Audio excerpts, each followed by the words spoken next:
Meditation. It is the nature of the mind that is conditioned to wander and move from one thing to another, one place to the next, and one thought to endless thoughts. Meanwhile, everyone would agree that the mind lives within this physical body and plays an essential role in our daily life. There is, however, no doubt that it is hard to know and see it. When one tries to know and see it, then one realizes that it is very delicate and subtle, yet moves wherever it pleases and lands wherever it desires. The nature of this actively moving from one place to another and endlessly changing places with no destiny is the reason why we are suffering stressful lives, unhappy lives, and restlessness. The mind is the leader, says the Buddha. Therefore, realization of its subtlety and unsteady state leads to a solution for a restless mind. This means it is within our capability that the mind can be tamed as a wild horse can be tamed, to keep it heading in the right direction, but being fully aware to act at any time. Hence the reason initially one needs to create a boundary to minimize its activities. In meditation practice, therefore, an initial object is given to begin with in order to tame the mind and observe this subtlety, to see it in its original form, observe its character, and to understand it. The process to minimize its activities and open its deeper senses in order to accept true reality by being mindful when it is active is called meditation. Meditation therefore is to guard and control the unsteady, unsettled, miserable mind to find happiness and peace through complete openness and full awareness. Meditation bhavana, according to Buddhist terminology, means a mental development or cultivation of mental peace to know the mind.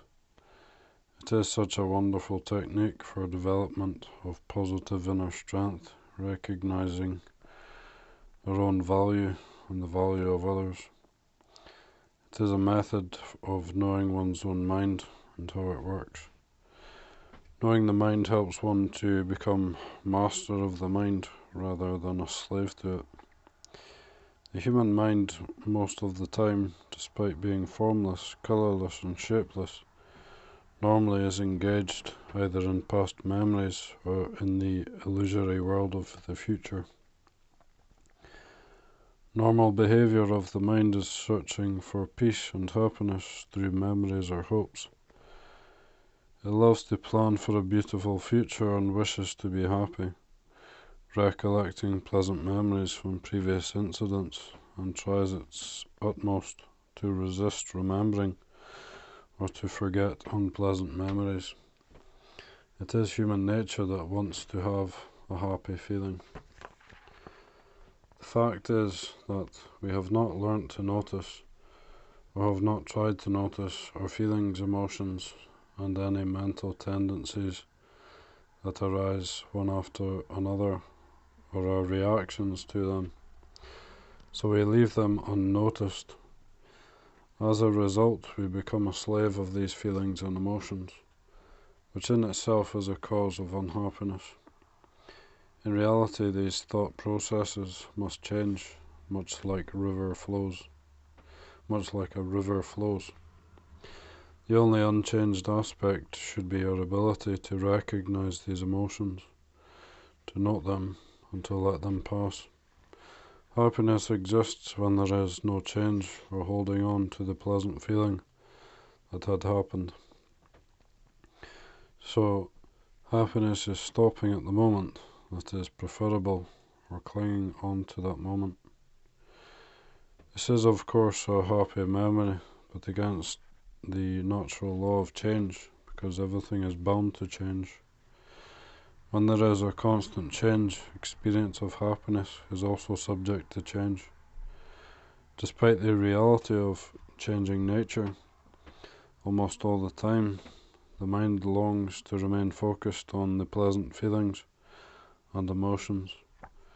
It also makes arrangements for tomorrow and speculates a successful future ahead. It plans on the basis of past memories, data and information. These activities of the mind are in fact dwelling on previous memories, times, experiences and incidents. Due to these habit patterns of dwelling in either the past or the future, normally the present moment is forgotten completely and unnoticed. One forgets that the present moment is the most important and precious for the whole of one's life. Stress, unhappiness, dissatisfaction, depression and so on cause troublesome mind, which is the reason of dwelling into the memories and creating fears of not going to be, or creating a condition of if that is not, or if that is. If one's body could speak at that moment, it would say, "Hey, I'm here. Can you notice that I am here with you?" In reality, therefore, we can never go back to the past other than our recollections and experiences, nor can we be certain about the future. Being here and now is the precious moment that exists, and hence the reason we should try our best to live in the present moment, to notice the natural facts of occurring, remaining and dissolving as they truly are, or to know these physical and mental phenomena at the present moment. One has to develop awareness during seeing, hearing, smelling, tasting, touching, and even during thinking, which occurs at every moment of life. Insight meditation, therefore, is to learn to notice the moment of here and now as it happens, with a pure mind, not as one wants it to happen.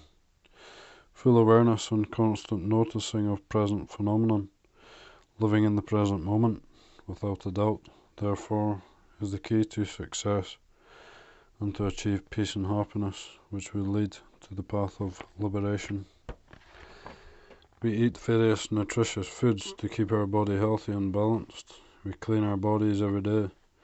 Meanwhile, we are feeding our minds with unlimited thoughts, mostly unrelated and negative.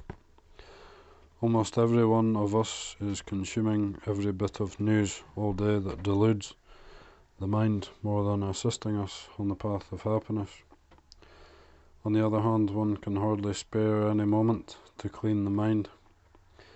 As a result, the mind gets polluted day and night. The mind becomes frustrated, unsettled, diluted, and obsessed.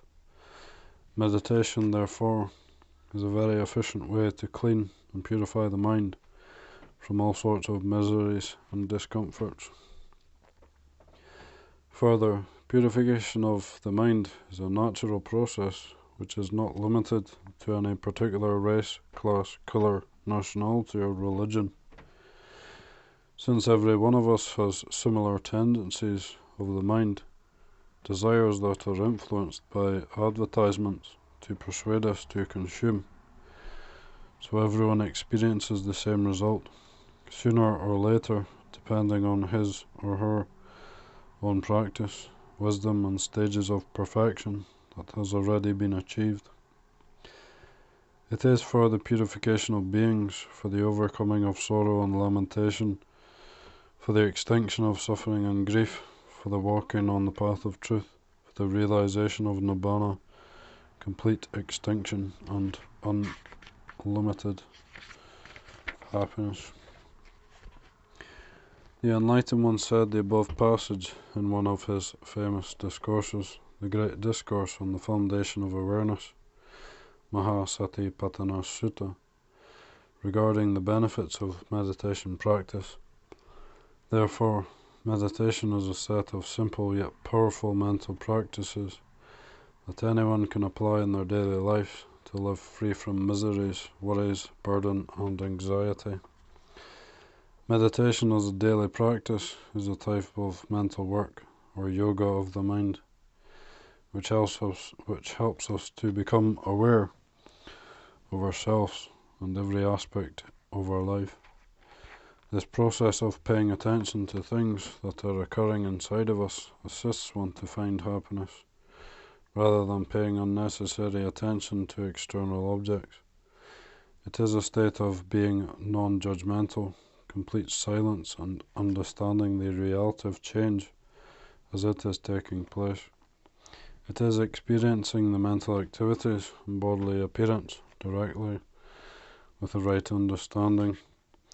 It is a self-reliant technique that every mental activity is one's own responsibility, not that of others. It is a way to find the right medicine for self-created illness, anger, hatred, ill will, dissatisfaction, discomfort, and a tool to heal it.